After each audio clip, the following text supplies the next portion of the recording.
Hi, this is Lexa Doig, and you're listening to the FSF Podcast. The show that tried to explore the stars, but only found Emperor Ming and the Magog. Whoopsies. Our show is brought to you by our charity sponsor, the Red Shirt Widows and Orphans Fund, which supports the Wish Upon a Teen Foundation that helps out sick kids when they need it most. And just imagine the comfort you'll give Red Shirt crewman number 2005. She'll know that when she puts on the red shirt and joins the crew of the Enterprise in their struggle against the Magog, in defense of the Commonwealth, that she didn't leave her family destitute and without hope, because the Red Shirt Widows and Orphans Fund has her back, and what's left of her Force Lance. All right, guys, our guest today is an actor who has a seriously impressive resume of some not only nerdy sci-fi shows, but some really cool pop culture stuff. And then, there's the everyday stuff too. Yeah, but I'm paying attention to the nerdy sci-fi and pop culture stuff because that's what we do here. But yeah, she's got shows to her credit like Andromeda. There's Arrow, Chucky, Stargate, SG-1, Flash Gordon. I could keep going. There's a very, very cool list. We are so excited to have Lexa Doig on the FSF podcast. Welcome to the show, Lexa. Thank you very much. I'm very excited to be here. Yeah, absolutely. Woo! Yeah, we're always excited when somebody says yes. We're like, oh my God, she said yes, we're going to do it. It's going to be a thing. It was a thing. I'm just admiring your Funko Pop collection. Oh, he's got a problem. It's my life goal to be a Funko Pop. I kind of thought they'd have one for Talia al Ghul, but they didn't seem to have one. So you know what the great thing is right now is that if you go to or you can do probably the best way to find this is if you do a Google search for Funko Pop yourself, which is just an awful name. But you can design potential for humor. Yeah. Mm-hmm. Oh, humor, yes. Everything else, it's awful. But you can create a Funko of yourself, and they will. It's for like $40, $45. Oh, I'm excited. Yeah, I don't know what the shipping would be to Canada, but to the United States, I think shipping it in a hard plastic container with your solo design Funko and everything else, I think was like $45 altogether with shipping. So okay. So really not that bad. It's a bit pricey, but not too bad. That's Funko Pop yourself? Yeah. So if you have a minor slight addiction, like some people that we're not going to mention, me, then and Kathleen would be so proud of me. The Comic-Con I was at last weekend, I only bought 2 Funkos. Oh, good. Because I wasn't there to continue to tell you to. Pretty much. Technically 3, but the third one I had signed by somebody, and we're going to have that put up for auction to donate Wish Upon a Teen. Oh, very nice. So, Kathleen, you're an enabler. You are a Funko Pop enabler. I am an enabler, and then I will give him absolute crap about how much stuff he has. She mocked me from a distance. Excellent. But when I'm close, she's like, you should totally buy that so I can get a discount. Nice. Well played. It does work. Well played. All right, Lexa. So with such an impressive resume of shows to your credit, we, as your humble nerd host, like to know the who, what, and how and why of our guests. We love origin stories. So in the story of little Lexa, what was the influence in your life that made you want to become an actor? And maybe even more particular, to be involved in sci-fi and these really strong pop culture shows, like the ones we mentioned in the intro. So there were a couple of things at play when I was a kid. One, I don't know, I just always wanted to perform. So whether it was like the church play or the kindergarten strawberry shortcake play, which I take credit for writing and producing. My mother made the costumes as well. And awesome. I did not go the ego route and play strawberry shortcake in the strawberry shortcake play. I played lemon meringue, and I wrote the part of strawberry shortcake for my friend Karen Ong to play. So she played strawberry shortcake. Just saying that I'm more of a team player in regards to write. So it's not all about me. It wasn't a vanity project. Do you know what I mean? Sure. Anyway, but my parents were also members. Like they would purchase the membership at a professional theater. So you get the membership every year so you can see all the plays. And in Toronto, where I grew up, that was either going to be at the Royal Alexandra Theatre or what was then known as the O'Keefe Centre. I don't know what it's called now. And when I was I think 6 or 7. They took me to see Porgy and Bess, and I wanted to be Porgy. And for your listeners that aren't necessarily familiar with that particular musical, it's a beautiful musical. The music's great. But it's also, it's about the main character, Porgy, is a disabled Black man in the South, I think.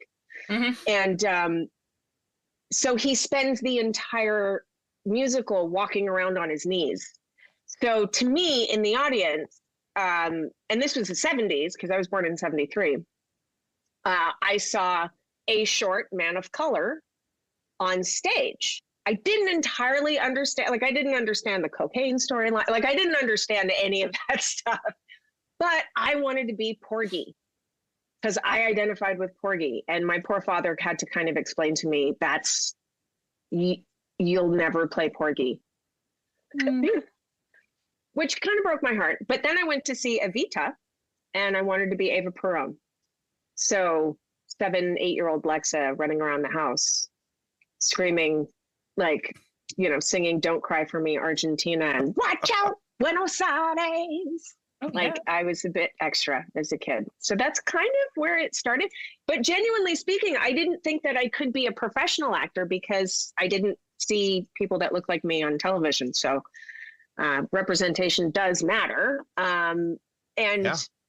It was kind of one of those things, like becoming a professional actor. I remember I modeled for 13 seconds, but I did a few commercials. And then in the commercial world, that's where models and actors kind of work together, because you'll get hired either from a modeling agency or from an acting agency to be in a commercial. And so I met some friends that were actors, and they're like, if you want to act, I can get you an interview with my agency.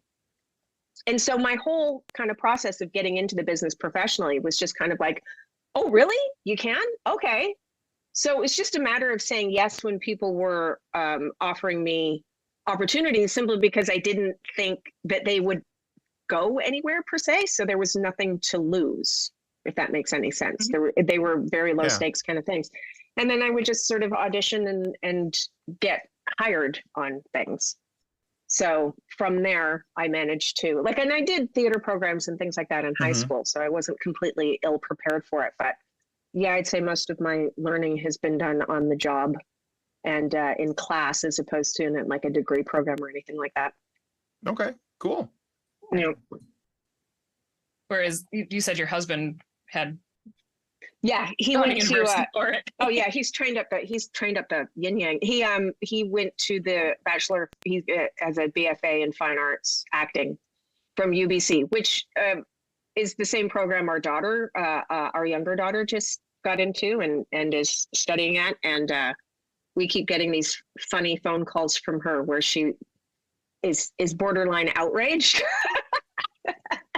I don't want to get her in trouble, but she called us yesterday and she's like, I just sat in a class and listened to the professor or the instructor tell me for an hour and a half what an objective is. So that's what you're paying for. And I'm like, okay, who else is in the class, honey? And she's like, oh, it's all the film production people who are wanting to learn the other aspects of film production. And I'm like, well, yeah, that's why the teacher is giving the basics out. Right. As you go on through the program, you will get the more acting specific advice that is more where you're at. And she's like, well, I hope so. I'm like, oh God, dear. Oh, kids are fun. Now. Yeah, have kids, they said. No, but she's a very humble kid. She's very sweet. So I'm making her sound like a jerk, and she's completely not. She's the exact opposite of a jerk, but it's still kind of funny. Oh yeah. We had a conversation with somebody, actually, my wife and I, this afternoon. We were talking to somebody, and they were asking about our kids. I'm like, yeah, we decided we're not going to have any more. They're like, oh, really? I'm like, I mean, we decided that long ago. I'm like, yeah, we told them at dinner last night. They haven't taken it too well. So, Lexa, I enjoy getting to know our guests a little bit before we get to talk to them. And as any sane person does, I Google search and excellent cyberstalk just a little bit. Fantastic. So I looked through your Instagram, which, yes, which, I mean, again, any sane person would go to social media. Social media is a great place to get to know people. Sure. And I was not at all disappointed when I found out exactly what the internet is made for: cats. Yeah. Mm-hmm. I am a certified cat person. To the point where adore that. I just said to my husband yesterday, I'm like, apropos of nothing, I don't trust people who hate cats. Mm-hmm. Oh yeah, for sure. Like it's one thing to say, I don't really know cats. I'm not familiar with cats, or I don't know, like they're just a little weird to me. To have like a non-committal kind of like, because I've never had a cat, that's fine. But the people who are like, I hate cats, I am suspicious. You hate cats. Fair. I don't get it. They're Like the best. I mean, other than the fact that they're little shitheads in furry bodies, Yeah. but Yeah. you know, it's like we put up with human shitheads, and they're not nearly that cute, No. right? So I don't know. So I was particularly amused by Gray, aka Not Your Cat. Yeah, gravy. And I was also recently, I don't know if it's a blessing or a curse yet, by the cat distribution system. We had a kitten show up in our driveway, who now lives with us. Yeah. See, this is what I want. I see that. God, I see what you've done for others. Can you do this for me? Right? Oh yeah, I no. see other people finding kittens. When the cat distribution system hits, though, it hits. Like It hits. Did you see that one video of a guy who pulled over because he saw one kitten on the side of the road, and the kitten comes out and he picks it up, and like 13 or 14 oh my gosh, yes, just come through the grass like this. I was like, this is what heaven looks like. Why can't I have this? Jackpot. Yeah. So I wanted to get to know more about your cats. You have Hicks. Was that the other one? Yes, The Hudson one and who's Hicks. actually your cat. Yeah. See if you can guess what movie they're named from. Hudson and Hicks. If you are sci-fi fans, I reckon you might know. I should. I'm thinking Hudson Hawk. No, Hudson and Hicks. I Boy, give you what? a hint. Yes, please. I think we should just take off and nuke them from orbit. It's the only way to be sure. Oh, it's Alien. Nice. Aliens, yeah. Very nice. Yes. My husband Michael did that. He named our last cats Rosie and Gildy, who were Emma Rosencrantz and Jemima Guildenstern. But these guys are just Hudson and Hicks. I love Nice. that. I absolutely love that. We have 3 cats. So the kitten is Nice. the newest addition. My husband named his cat after Nymeria, the dire wolf from Game of Thrones. 100% approve. Oh yeah. But then of course, because cat names evolve, her middle name is Patrice, named Mhm. after Patrice from How I Met Your Mother. Excellent. Because then you can yell, nobody asked you, Patrice. Yeah. My tuxedo cat is named after Ernest Hemingway and F. Scott Fitzgerald, so he's Ernest Fitzgerald. And Nice. then my daughter decided to name the kitten Bowser Jr. Okay. We've been on a Mario kick, so I he's can Bowser Jr. 100% get behind all of those names. Oh yeah. My husband, on the other hand, thinks that the kitten's name should be Steven because he wants to name him after Stephen Hyde from that 70s show. Okay, fair. I think Steve is a great name for a cat. Steve is a great name for a cat, but it's Steve is a great name for a cat. it's the he lives in my house and I don't really want him here, but I'm going to accept him like Red did. I'm like, oh yeah, no, I get that. Yeah. Totally understand. Cats But are kind of funny. Cats are hilarious. Tim They're the also best. has cats. I do. I have Yeah. 2 cats. Yeah. We've got a black cat. His name is Vader because Of course. he's all black with a white box on his chest, and he is a bit of a butthead. Right. Except to me, he loves me.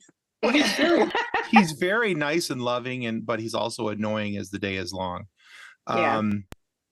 He's decided in the last 2 years to become very, very, very vocal and must talk to me at all times. If I walk, he meow barks at me when I walk into my room.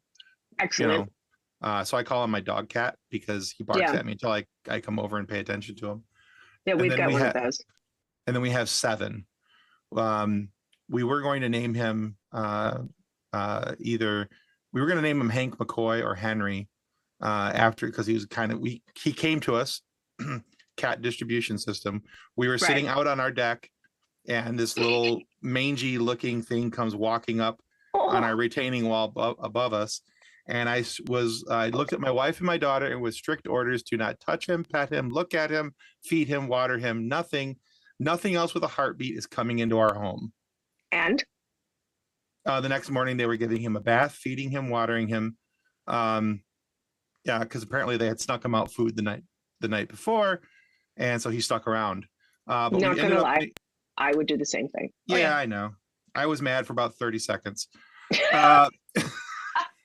But we named him Seven because his paws he's polydactyl. So he has 7 toes and 8 claws. Yeah. Oh yeah. It looks like he's running with mittens when he runs. Oh, he's like going to take over the world. Oh, he already has. When cats have thumbs, that's like, yeah, that's the next step of evolution. That's when we have to start welcoming our feline overlords. Mm-hmm. Exactly. And he's a cloud. He is a cloud cat. It's just a big old puffball. But he's also has an extra little wonky claw right here in the middle. And this here, so he's got seven toes, 7 little toes, and 8 claws. Yeah. Wow. So we call him Seven. Yeah, that's fair. He is part cat, part marshmallow. Yeah, he's aggressively cuddly. When he wants to cuddle, you will cuddle him. You will stop what you're doing. It doesn't matter. Like I'll be sitting down because I write for a website as well, and I'll be sitting there at my desk and I'll be typing away and I'll be writing an article, and all of a sudden he's like, you get a very short burst of a meow warning, right? And then he's on your lap, and he's headbutting your hand like, "Come on, let's do this," and instantly purring as soon as you touch him. But he's that's so sweet. Everybody except for my neighbor across the street loves him, right? Because he's indoor outdoor cat, and he is probably the best hunter of a cat I've ever seen. Oh wow! And my new neighbor across the street set up a bird feeder low to the ground. Oh. Yeah, I think you see where the problem is here. Yeah. Yeah, and so he came over all upset to me that my cat is dining at his buffet, and I'm just like, you literally set up a buffet across the street. What did you think was going to happen? Yeah. Well, I just want my wife to be able to watch the birds. I'm like, then get it off the ground. Yeah, they come with the bird feeders come with these little sticks that you can put in the ground. My favorite part about the whole conversation is he told me I needed to train my cat better. I'm like, have you ever tried training a cat to do anything ever? It doesn't work. That video? There was a video that went viral about these neighbors that were fighting with their other neighbors because the neighbor one was upset that their cat was going to the other neighbor's house and hanging out in their garden. So they were upset with the neighbor saying, you got to shoo him away. You got to tell him he can't come here. And they're like, he's a cat. Right. You can't tell a cat where to go. Are you crazy? And meanwhile, they're like, give us our cat back. We're going to call the police on you. The cat knows where he wants to go. Keep your cat inside. Yeah, then keep your cat inside. What is that? Like, it's not, it's kind of, I love people. We had a neighbor that hated one of our cats. And yeah, I love cats. We can't let our cats out. So these boys that we have, Hudson and Hicks, are the first indoor cats we've ever had, which having indoor outdoor cats in the past, I have a template for what I think is cat behavior. And I think keeping them inside does something to them because, they're not that great at catting. In fact, they're very bad at it sometimes. Yep. And it's comedic to me. I'm sorry, but I find it very funny and very endearing that Hicks in particular, who is a cloud, he is one of those cats. We find little Hickses all over the house because he just like drops them off of his fur. Like he just drops what could be a kitten off of his fur. But yeah, he can't jump or climb. And I'm sorry to say, very, very funny. I would find that amusing as well. Yeah. This kitten, so he's about 6 months old, has just started to hit like the teenager cat stage where he is very much, like I said, it's the have we been blessed or have we been cursed, because he is a hellion at this point. And I'm pretty sure he has beans for brains. He has taken to swinging on our shower curtain like Tarzan. Oh, he will run and jump into the bathroom, grab the shower curtain, and launch himself at whichever of the other 2 cats is coming out of the litter box. Like, dude, you have to stop. He's like, no. You are tearing apart. You are tearing apart my shower curtain, and you're scaring the adult cats. Like, I need to come back over just to see that. Gosh, he is such a monster. I love it. I love it. Oh, I love it. And he steals toys. He steals my daughter's toys, like specifically like Barbie accessories. He will bat them off of whatever surface she's playing on when she's not looking and then run off with them. Yeah, we periodically find things in strange places. Like, so in my bathroom and the bottommost drawer is where I keep kind of like hair elastics and scrunchies and things like that. And I'll find those things around the house. And I'm like, what? And I go into my bathroom and the drawer's been opened and Hicks has gone into it and taken the things out and just decided to leave them all over the house. And I'm like, on the one hand, I'm irritated and angry, but not like deeply angry, just mildly irritated. On the other hand, I think it's hilarious because surprises are fun, provided they don't involve vomit or poo. Right. So I'll take that. And I also worry sometimes because I think my cat is dumb. And Hicks disappears sometimes, and my husband and I always refer it to he's just checking in on the mothership because we don't know where he goes. We have no idea. He can't get out, but we don't know where he goes. And it's somewhere in the house. He's found a portal. I don't know if he's found a portal. I would like to know. He's built one. It's kind of fun. I'd like to go through it. Right? It's like he's building and I don't know. He's like going to recharge the brain cell. I'm not sure what's happening, but love it. My tuxedo cat, my Ernie, will open bathroom drawers too. And it's so funny is that it's like 2:00 in the morning and you hear the I'm like, do you stop opening the drawers? Yeah, and there's things in there. Oh, my mother-in-law's got like little ace bandages for her fingers. She's got really bad arthritis, and he steals those specifically. I mean, why wouldn't you? Everything else, he goes for the little finger bandages. And I'm like, of course. Well, bless him. Yeah. Yeah. I got video of him opening the bathroom drawer one day, though, and that's way funnier than it should be. And now, a word from our show sponsor, Level Up Sabers. Their link can be found in the show notes.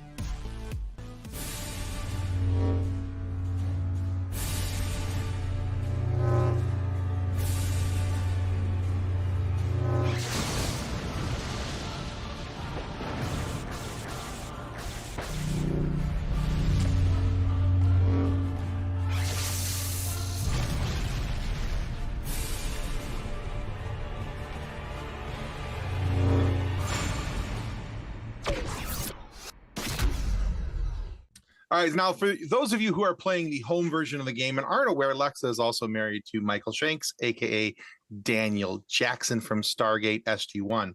Now, in the 9th season of SG-1, you played a character called Carolyn Lam. I did. And now Michael had been on that show for quite some time at that point, obviously for several years now. But in your opinion, what are the pluses and minuses on working on a project like that with your spouse? I really like working with Michael, and we get along really well. So it was only pluses for me. The only minus was childcare at that time because when I started on the show, I had just given birth to our younger daughter. Our older daughter, Michael's daughter, was living in LA with her mom.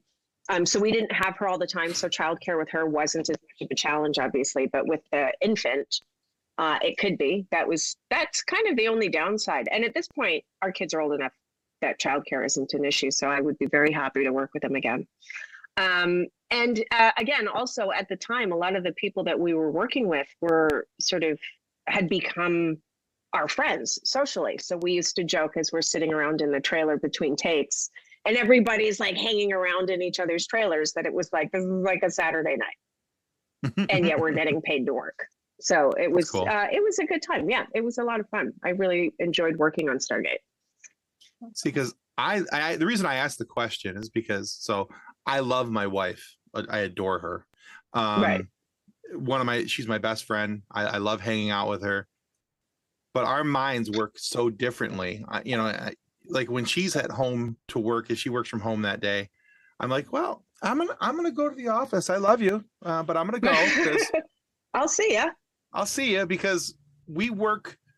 Like if we have a project that we want to work on, Like if it's something outdoors, like in the garden, or we're working on firewood, we can work very well and in sync with one another.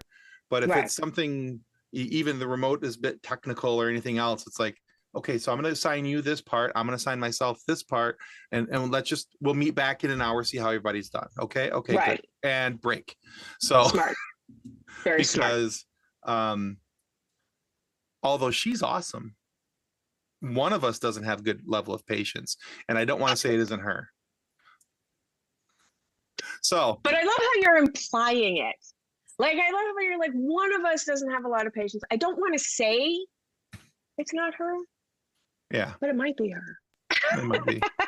It depends on the topic and what we're dealing with. But I'm also the one with an extreme lack of patience, and so when those two clouds collide, it's just sometimes. So I'm always curious about that when I see that two people who are married in the entertainment business and they've worked on shows together. Did they find it to be an encouraging experience? Did they enjoy doing it? Would they do it again? And so clearly, you said it was all pluses. So that's really good. I like that. Yeah, it was. I mean, the thing is, on Stargate in particular, we're both actors, so we kind of have. There's no hierarchical kind of power struggle or anything like that. Right. Working with Michael when he's directing, which I've also done, is also great for me.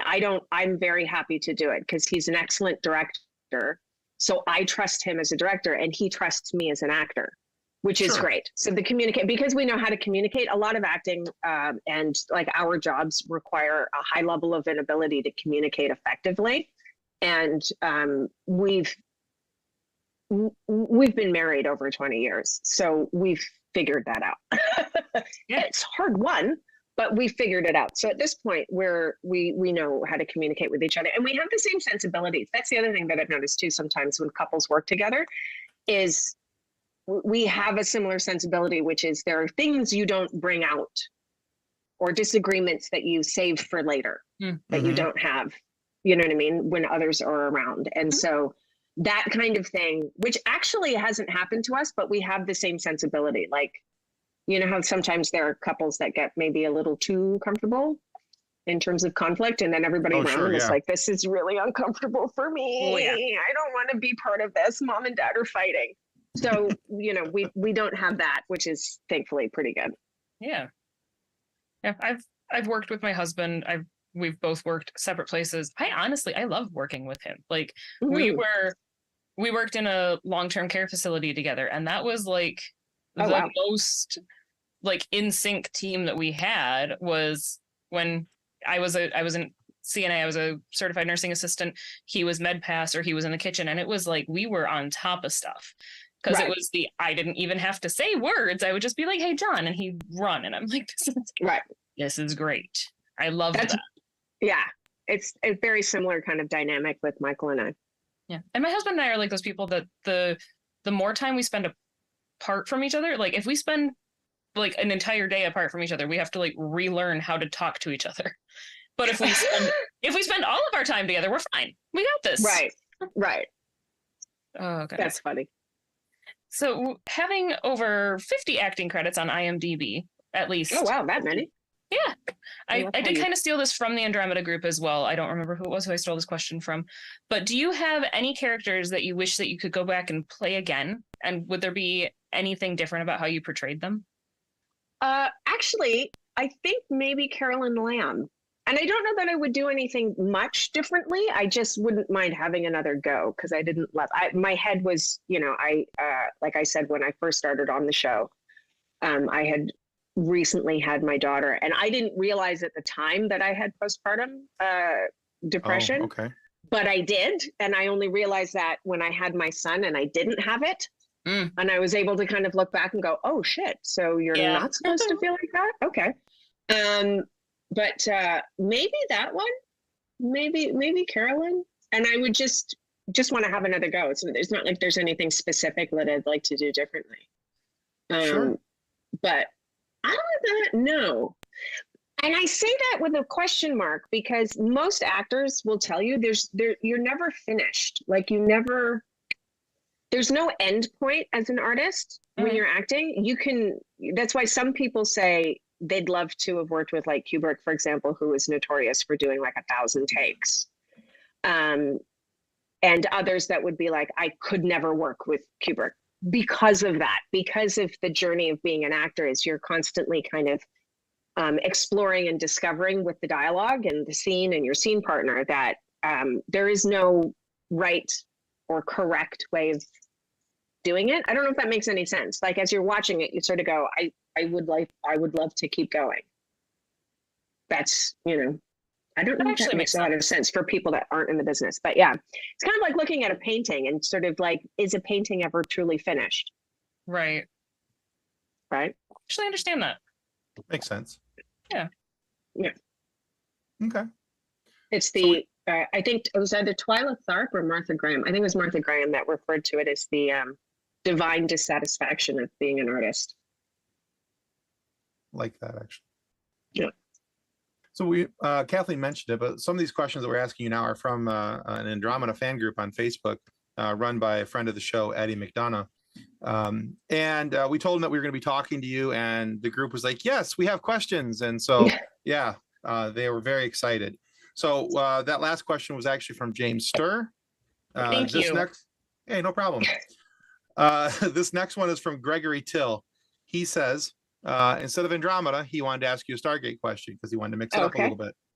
He said, if the Stargate franchise had continued, and you kind of already answered this, but how would you have liked to see Carolyn Lam's character develop?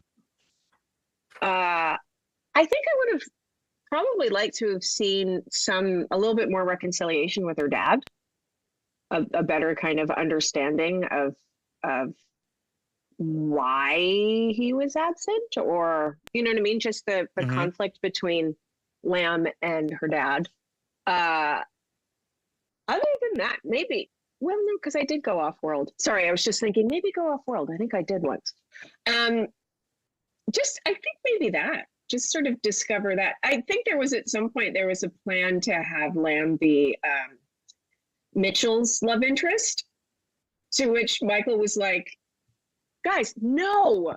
Hired my wife. Can you not make her someone else's love interest? Fair. So I don't know if that would have ended up happening, but I think I would have liked to have seen some reconciliation with her dad. Yeah. Great. Love that. Oh goodness. I'm also looking forward to getting farther into Stargate because there's stuff. There's stuff. So, just as a side note, so for our Patreon channel, we started a Stargate review because Stargate's one of the things that neither Kathleen or I have ever really watched. Okay. And so we started watching it. I've always watched the movie, loved the movie, but I never watched the TV series when they first came out. And I had never seen any of it. Right. And so we started with the movie, and we're like 9 episodes into the series now, and so we're still in season 1. So we're still working our way in. So fun. This is great. I love finding shows. I'm actually a little bit jealous of you guys because I love finding shows that have like a long run. It's kind of like finding a good book and then realizing it's the first of a series of like 20, and you're like, yes, I have material to read that I'm going to enjoy. That it's like now with these shows that have like 7-episode runs or 8-episode runs, you're like, I want more. Definitely. Yeah. So I'm a little envious of you guys. Yeah, I'm excited about it. We've really been enjoying it. We've only had, I think, 1 episode where collectively we were like, if we could skip that and never do that one ever again, that would be great. Which episode was it? Goodness gracious, what was the name of that? Hold on, I can tell you. That wasn't Broca Divide, was it? No, we liked the Broca. Right. No, I just laughed because I know that there are, I can't remember the names of them, but I know especially in the first and second season, there were some episodes that Michael, I'll just say, they were not his favorite. Yeah, it was like episode. So that's why I'm curious to see what yours. 4? I think it was episode 5, the first commandment. Yeah. No.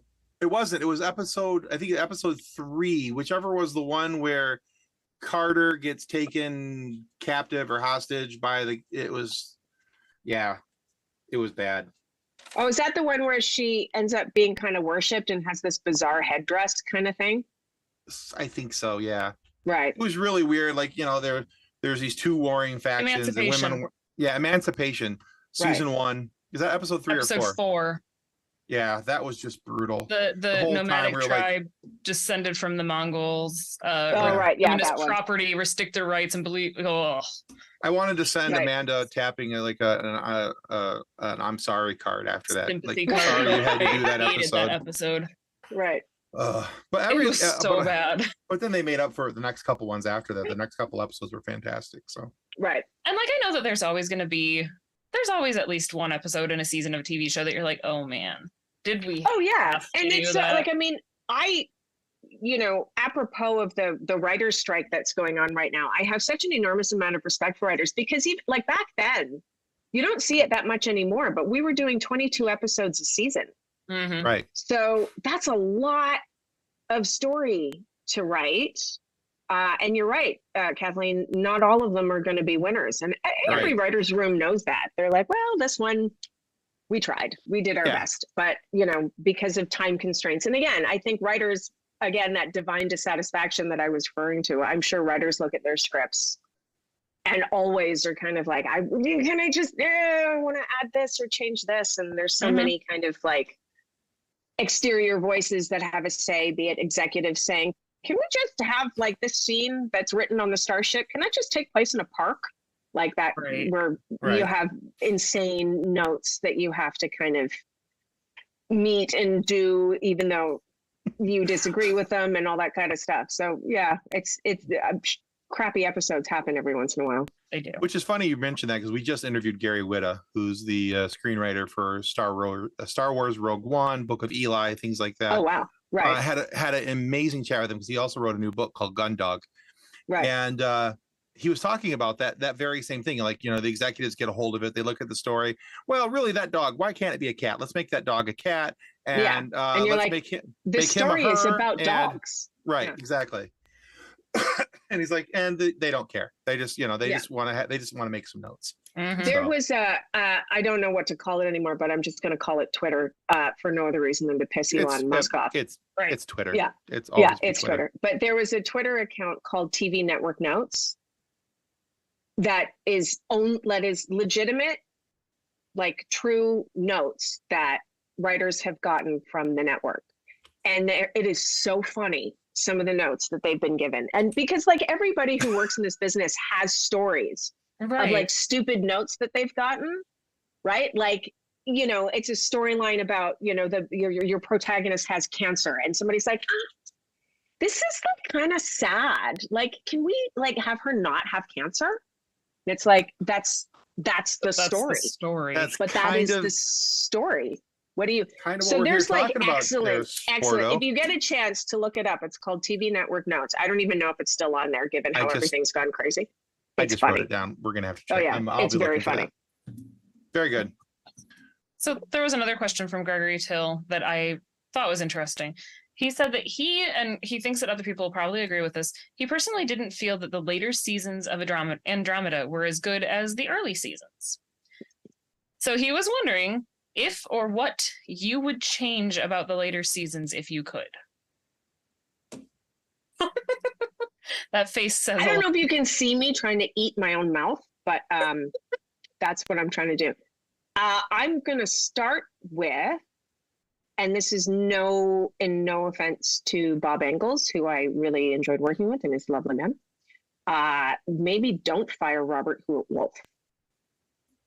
Is just what I'm going to put out there, because he had a plan for the entire run of the series that after he was fired or let go, I'm not quite sure this. I mean, I kind of know, but I don't know what they settled on in terms of him leaving the show. But he had a really, really neat and interesting kind of template or plan for the whole run of the series, largely involving trans Gemini, Laura Bertram's character, that they kind of did, but they did without his input. So I don't think it was well fleshed out. Gotcha. Okay. Right. So I would just say don't fire Robert Hewitt Wolf. Sounds like a plan. Just a that thought. sounds like a plan. Yeah. Yeah. I get that. All right. We'll move on. Eric Starkey wants to know about the movie Jason X.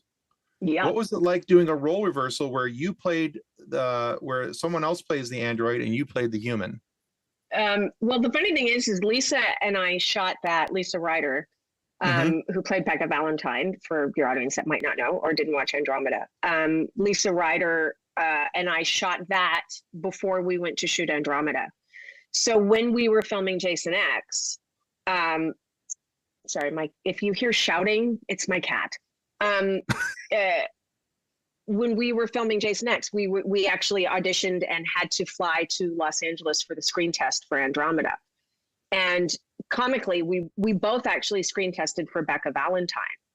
And because they had already offered me the role of Andromeda, and my agent at the time was like, let's see if we can get you to screen test for the number 2 on the call sheet, which was Becca Valentine. I'm like, okay. So we went out.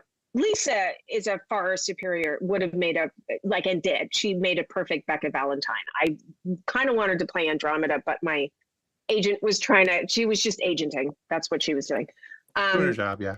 Yeah, she was doing her job. So they came back and offered me the role of Andromeda again. The problem was there was an overlap in filming. Lisa was going to be done before I was on Jason X, so she could go out for the beginning of filming to Vancouver. I had to stay to finish doing Jason X and then fly out to Vancouver to start doing Andromeda. And if you notice in the first 2 episodes, I think it is, of Andromeda, Rommie doesn't have a body yet. Harper builds her body. That wasn't initially planned. That was because I was unavailable. And so when I got there, I had to do a bunch of green screen stuff. And we laughed about it when we were on the set of Jason X, because if you watch Jason X, you could literally take the cast of Jason X and move them into Andromeda. Oh, that's fantastic. Peter Mensah could have played Tiranasazi, like all these. It was just, we thought it was very funny that it was kind of this template of, this is what a show in space is going to have. It's going to have these characters. Fantastic. So we thought it was hilarious. That is pretty great. All right, and we have one last question from the Andromeda group, from Cesare Marino. I'm hoping is the correct pronunciation there. We're going to go with that. Cesar? Yes, that sounds great. Maybe just Cesar. We will find Cesar. Okay. I have an uncle Cesar, so that's the only reason why I think we'll it go might with be Bingo. Cesar. And we're going with that now.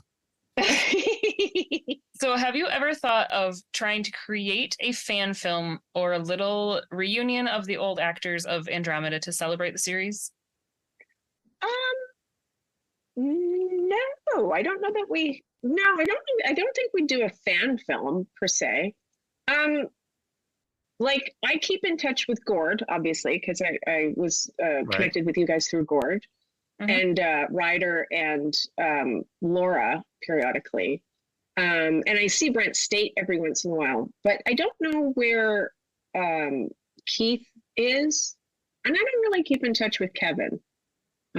So I don't know that we would. Yeah, but you know, like no drama or anything. All right, No, fair.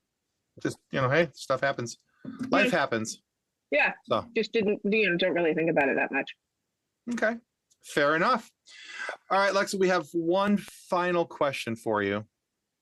And we like to call this our silly question. You can answer this as serious or silly as you like.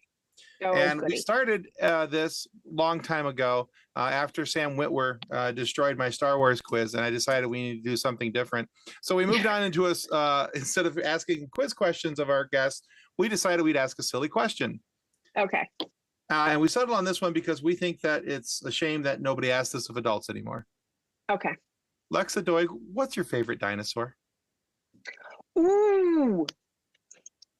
See, my initial instinct is to say a T-Rex, but I feel like that's like the pumpkin spice latte of dinosaurs. So I'm gonna go with an Apatosaurus. Ooh. I have no idea why. I can't actually bring up an image of what an Apatosaurus looks like. The name floated across my brain, so I'm going with it. I'm being brave. Solid. Fortune I like favors the bold. Yeah. it. It does. It does favor the Because bold. I can't be liking the pumpkin spice latte of dinosaurs. I will never be able to look at a T-Rex the same way. Because now in the next Jurassic Park movie, instead of hearing it roar, I'm just going to be hearing it go, yes. Yeah. Now I just want you to picture it with over-the-knee boots, suede, and a scarf, Right. It's Han Solo and season. like a jaunty Yeah. little hat, holding their Starbies. Going, wait a minute, hold on. Yes. Okay. I want you to, next time you see a It's T-Rex. already being pictured. That's fantastic. Yeah. I absolutely You love can it. make merch. T-Rex, the pumpkin spice latte of dinosaurs. There you go. Bingo. There you go. I am literally messaging my friend who makes his living painting dinosaur pictures. Oh, that would be perfect for him. Yeah. Absolutely. Yeah. Oh, I love it. Oh no, Bobby will totally love that. He will I love it. hysterically. If he paints a picture of the pumpkin spice latte T-Rex mashup, please tag me in it. We will make sure that you get it. Yeah. Definitely. I promise you will see it. I mean, he's Excellent. actually currently got a collection of paintings at an art festival in Grand Rapids, and Right. his collection of paintings is dinosaurs in peculiar places.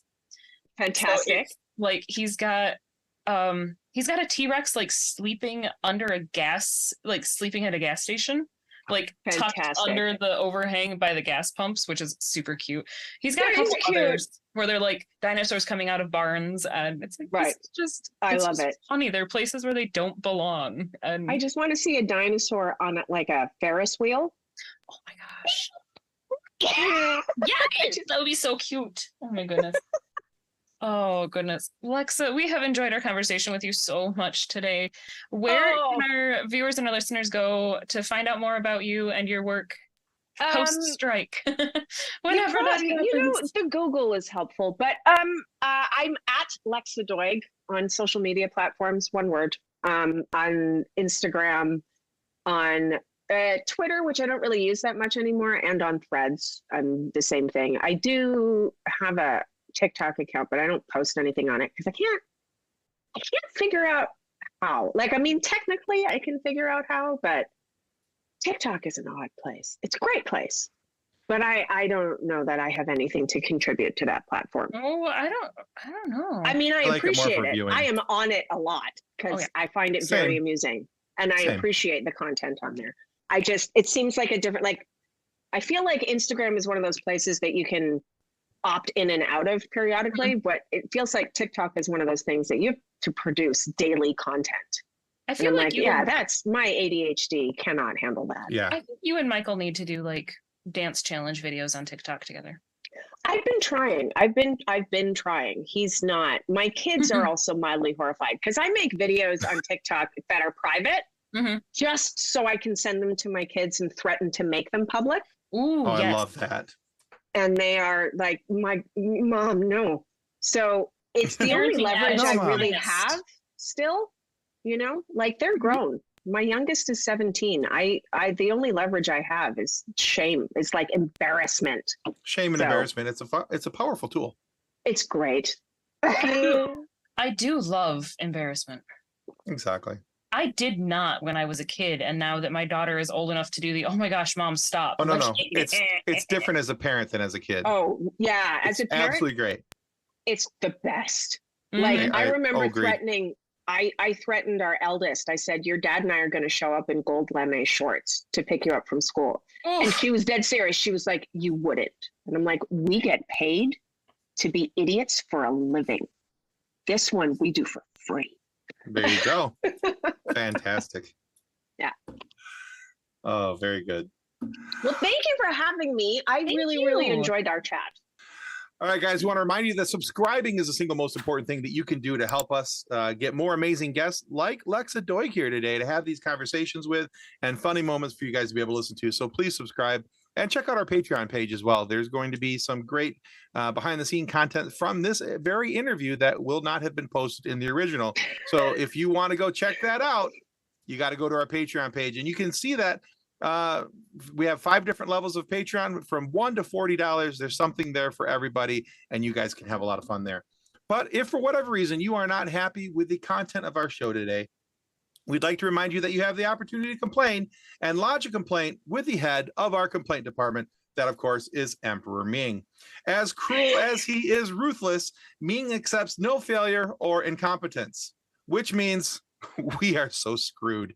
But be careful as you get ready to send in your complaint forms. You'll want to make sure that you'll have dotted all your T's and crossed all your I's, or something like that. Because if Ming finds an error, or shoot, just because it's a day that ends in Y, you could be in just as much trouble as we are. So think twice, maybe even 3 times before you hit that enter key. Lexa, thank you so much. We've really enjoyed our time with you. And that's going to wrap it up for us today on the FSF Podcast. Awesome. Thank you so much, guys. Mwah. Thank you. Goodbye. Bye. Copyright 2023 FSF Podcast. Reference to any specific product or entity mentioned on this podcast does not constitute an endorsement or recommendation by FSF Podcast. The views expressed by the guests are their own, and their appearance on the program does not imply an endorsement of them or any entity they represent. If you have any questions about this disclaimer, please contact us via email at info@fsfpodcast.com. Original music by Jordan Michaels. Also, Bobby says that the dinosaur, the T-Rex, is definitely overrepresented. He agrees. Yes. It is definitely Right. pumpkin spice